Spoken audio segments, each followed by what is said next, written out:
নমস্কাৰ বন্ধুসকল আজি আপোনালোকৰ ওচৰলৈ আগবঢ়াই লৈছো আকৌ এটা গুৰুত্বপূৰ্ণ ভিডিঅ' আৰু আজি আমি এই ভিডিঅ'টোৰ টপিক হৈছে প্ৰাগজ্যোতিষপুৰ কামৰূপ আৰু অসম নামৰ উৎপত্তি কেনেকৈ হ'ল আমাৰ এই ভিডিঅ'টো বনোৱাৰ উদ্দেশ্য হৈছে আমাৰ আহিবলগীয়া যিটো আসাম ডাইৰেক্ট ৰিক্ৰুটমেণ্ট 2024 পৰীক্ষা হ'বলৈ গৈছে সেই পৰীক্ষাটোৰ কাৰণে যিটো আমাৰ ইতিহাস পাৰ্ট আছে এই ইতিহাস পাৰ্টৰ আমাৰ অসমৰ বিষয়ে জানিবলগীয়া বহুতখিনি কথা থাকে আৰু সেই পাৰ্টটোৰে অন্তৰ্গত এটা পাৰ্ট যে আমাৰ এই নামখিনি ক'ৰ পৰা উৎপত্তি হৈছে সেই বিষয়ে আজি আমি এই ভিডিঅ'টোত কিছু কথা জানিবলৈ চেষ্টা কৰিম গতিকে আচোন বেছি দেৰি নকৰি ভিডিঅ'টো মাজলৈ যাওঁ আৰু কি জানিবলগীয়া কথা আছে সেইখিনি অকণমান আমি শিকি লওঁ ভিডিঅ'টো আৰম্ভ কৰাৰ আগতে মই মোৰ নিজৰ পৰিচয়টো দি লৈছো মোৰ নাম শ্ৰী মৃগেন তালুকদা আৰু আমাৰ এই যিটো আমাৰ ইউটিউব চেনেল কোচিং জোন আছে এই চেনেলটোৰ জৰিয়তে আমি যোৱা 3-4 বছৰ ধৰি এনেকুৱা ধৰণৰ বিভিন্ন ধৰণৰ ভিডিঅ' আপলোড কৰি আছো যদি আপোনালোকে সেই ভিডিঅ'সমূহ এতিয়ালৈকে চোৱা নাই তেনেহ'লে সেই ভিডিঅ'সমূহ চাই আপোনালোকে ইয়াৰ পৰা কিছু পৰিমাণে জ্ঞান আহৰণ কৰি ল'ব পাৰিব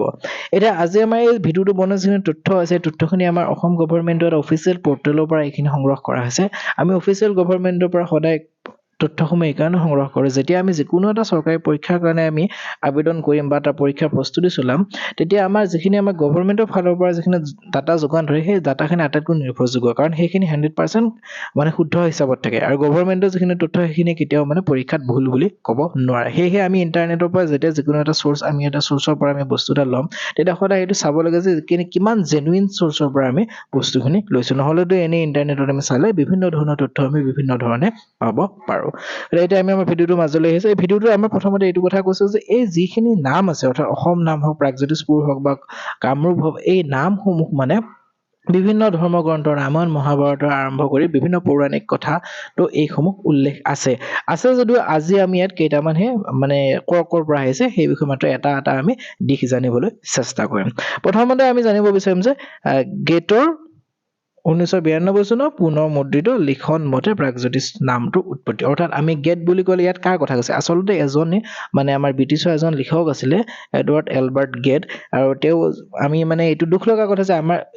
অসমৰ ইতিহাসৰ ভালেখিনি কথা সেই তেওঁৰ এখন কিতাপ আছিলে কিতাপখনৰ নাম আছিলে এ হিষ্ট্ৰী অফ আছাম সেই কিতাপখনৰ পৰা আমি যথেষ্ট পৰিমাণে অসমৰ ইতিহাসৰ বিষয়ে জানিব পাৰোঁ আৰু তেওঁৰ সেই কিতাপখনৰ মতে আমাৰ প্ৰাগজ্যোতিষপুৰ নামটো কেনেকৈ হৈছে সেই বিষয়তে এটা বিৱৰণী দিছিলে তেওঁ কৈছিলে যে এই যিটো প্ৰাগজ্যোতিষপুৰ শব্দ এই প্ৰাগজ্যোতিষপুৰ শব্দটোৰ আমাৰ দুটা শব্দ আছে এটা হ'ল আমাৰ প্ৰাগ আৰু এটা হ'ল আমাৰ প্ৰাচ্য অৰ্থাৎ এই যিটো প্ৰাগ শব্দ আছে প্ৰাগ শব্দটোৰ নাম হ'ব আমাৰ বা অৰ্থ হ'ব প্ৰাচীন বা প্ৰাচ্য পুৰণি অৰ্থাৎ আৰু জ্যোতিষ যিটো নাম আছে জ্যোতিষটোৰ নাম হৈছে নক্ষত্ৰ বা জ্যোতি বা জ্যোতিষীবিদ বা জ্যোতিবিদ্যা এইটো বুজায়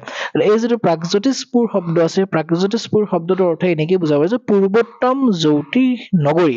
অৰ্থাৎ এটা সময়ত মানে অসমক মানে কি বুলি কৈছে পূৰ্বোত্তম জ্যোতিষী নগৰী বুলি কোৱা হৈছিলে অৰ্থাৎ আমাৰ এনেকুৱা ধৰণৰ গ্ৰহ নক্ষত্ৰৰ কথা বা আৰম্ভ কৰি যিখিনি আমাৰ কথা আছে সেইখিনি যথেষ্ট পৰিমাণে ইয়াত গুণী জ্ঞানী ব্যক্তি আছিলে বুলি কৈছিল সেইকাৰণে এই ঠাইখিনিক প্ৰাগজ্যোতিষপুৰ বুলি নামকৰণ কৰিছিল এই গেটৰ কিতাপখনত আৰু 1992 চনত পুনৰ মুদ্ৰণ কৰা যিখন কিতাপৰ মানে তেওঁ কিতাপখনে পুনৰ মুদ্ৰণ কৰিছিল ৰিপ্ৰিণ্ট কৰা বুলি যিটো কয় বা নতুন এডিশ্যন বুলি যিটো কয় সেই নতুন এডিশ্যনত এই কথাখিনি উল্লেখ আছিলে গতিকে আমাৰ অসমৰ ইতিহাসৰ এইটো এটা খুব মানে ভাল চ'ৰ্চ তেওঁৰ যিখন কিতাপ আছে হিষ্ট্ৰী অফ আছাম তাৰপিছত নেক্সট আকৌ আমাৰ জানিব লাগিব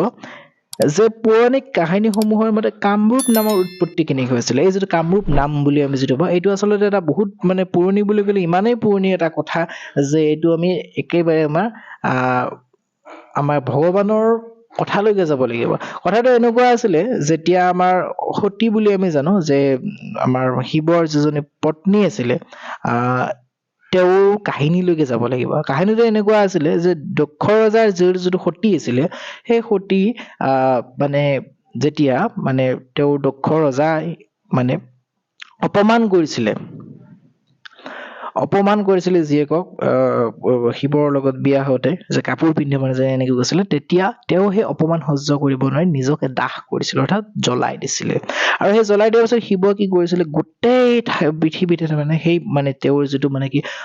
মৃত শৰীৰ সেইটো কান্ধত লৈ ফুৰিছিলে আৰু সেই সময়তে গোটেই দেৱকুলত হাহাকাৰ লাগিলে আৰু হাহাকাৰ লাগি মানে কি তেতিয়া ভগৱান বিষ্ণুৱে তেওঁৰ সুদৰ্শন চক্ৰৰে তেওঁৰ গোটেই মানে অংগ প্ৰত্যংগ সুদৰ্শন চক্ৰ চলাই কাটি পেলালে আৰু কাটি পেলালে এনেকুৱা ধৰণে আমাৰ অসমতো এটা প্ৰবাদ আছে যে তেওঁৰ জনী অংশ আমাৰ অসমৰ যিটো নীলাচল পাহাৰ আছে তাত পৰিছিলে আৰু তাতেই আমাৰ কামাখ্যা মন্দিৰ হৈছিলে এইখিনি আমি মানে এনে মানে এক্সট্ৰা নলেজ দিলো আৰু ইয়াৰ লগত জড়িত কথাটো এইটো হৈছে সেই যেতিয়া মানে তেওঁৰ সতীৰ দেহটো চাৰিওফালে কাটি নোহোৱা হ'ল তেওঁ তেতিয়া ধ্যানত বহিলে শিৱ যেতিয়া ধ্যানত বহিলে এতিয়া শিৱক আমাৰ হেৰি বুলি কোৱা হয় ইয়াত এটা শিৱক এটা নাম দিয়া হয় সেই নামটো হ'ল সংহাৰৰ গৰাকী বুলি কোৱা হয় শিৱক যেতিয়া সংহাৰৰ গৰাকী হ'ব তেতিয়া তেওঁ যেতিয়া ধ্যানত বহিলে পৃথিৱীত মানে মানুহৰ মৃত্যু নোহোৱা হ'ল মানে অৰ্থাৎ মানে বদমাছ মানুহবিলাক বা এনেকুৱা ধৰণৰ মানুহৰ মৃত্যু নোহোৱা হ'ল যেতিয়া নোহোৱা হ'ল দেৱকুল আকৌ হাহাকাৰ লাগিলে সেই সময়ত আমাৰ প্ৰেমৰ দেৱতা কৈছিলে কামদেৱ আৰু কামদেৱক তেতিয়া মহাদেৱৰ যিটো ধ্যান সেইটো ভংগ কৰিবলৈ পঠিয়ালে আৰু কামদেৱে কি কৰিলে তেতিয়া মদনৰ পঞ্চশৰ মাৰি মানে শিৱৰ ধ্যান ভংগ কৰিলে আৰু সেই ক্ৰোধতে শিৱ কি কৰিলে শিৱৰ তিনিটা চকু আছে বুলি আমি জানো সেই তেওঁৰ যিটো তৃণয়ন অৰ্থাৎ তৃতীয় চকু আছে সেই তৃতীয় চকুৱে তেওঁক ভস্ম কৰিলে আৰু এই তৃতীয় নয়নেৰে যেতিয়া কামদেৱক ভস্ম কৰিলে সেইটো দেখি তেওঁৰ কামদেৱৰ যিটো পত্নী আছিলে মানে ঘনীয়েক আছিলে তেওঁৰ নাম আছিলে ৰতি দেৱী শিৱক আকৌ মানে কাকুতি মিনতি কৰিলে যে তেওঁৰ স্বামীক ঘূৰাই দিব লাগে আৰু তেতিয়া শিৱ আকৌ কি কৰিলে বৰদান দি কামদেৱক পুনৰ জীৱন দিলে আৰু পুনৰ জীৱন দিছিলে আমাৰ অসমৰ মাটিত বৰ্তমান অসমৰ মাটিত পুনৰ জীৱন দিছিলে বুলি কৈছিলে আৰু সেই তেওঁৰ নাম অনুৰূপে আমাৰ অসমৰ নামটো কামৰূপ আছিলে বুলি পৌৰাণিক কথা মতে কোৱা হয় এইটো এতিয়া আমাৰ কাল্পনিক কথা গতিকে এইটো পৰীক্ষাত আহিলে আমি এনেকৈ জানিব লাগিব কিন্তু আমাৰ এইটো হ'ল কাহিনী কামৰূপৰ তাৰপিছত নেক্সট আমাৰ ইয়াত আকৌ আহিব যে অসম নামটো তেনেহ'লে ক'ৰ পৰা আহিলে এতিয়া এইটো এটা ইম্পৰ্টেণ্ট কথা যিটো মাৰি আছে যে অসম নামৰ উৎপত্তি এতিয়া অসম নামৰ উৎপত্তিটো কেনেকৈ হ'ল আমি সকলোৱে জানো যে আমাৰ 1200 কিমান চনত আহিছিলে আমাৰ আপোনালোকে নিশ্চয় জানে চাগে আমাৰ যেতিয়া অসমত হেৰি আহিছিলে চাউলুং চুকাফা আহিছিলে সেই সময়ৰ কথা মানে ইয়াত এতিয়া গতিকে 1228 খ্ৰীষ্টাব্দত যেতিয়া আমাৰ আহোমসকলে পাটকাই পৰ্বতেৰে চাউলুং চুকাফাৰ নেতৃত্বত আহি এই আমাৰ ঠাইখিনিত মানে সোমাইছিলে তেতিয়া এই গোটেই এৰিয়াটোক তেওঁলোকে এটা নাম দিছিলে নামটো দিছিলে এটা দিছিলে অসম বা এটা দিছিলে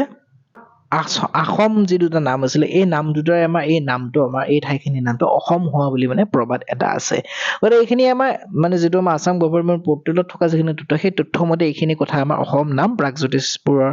আমাৰ নাম আৰু কামৰূপৰ নাম হিচাপে নামাকৰণ কৰা আছে ইয়াৰ উপৰিও অন্যান্য তথ্য কিছুমানো আছে আৰু আমি সেই অন্যান্য তথ্যসমূহো পিছত আমি যোগান ধৰিবলৈ চেষ্টা কৰিম আশা ৰাখিম আজিৰ এই ভিডিঅ'টোৱে আমাৰ যিটো আহিবলগীয়া পৰীক্ষা আছে পৰীক্ষাটোৰ বাবে আপোনালোকক কিছু পৰিমাণে হ'লেও সহায় কৰিব ভিডিঅ'টো চোৱাৰ বাবে বহুত বহুত ধন্যবাদ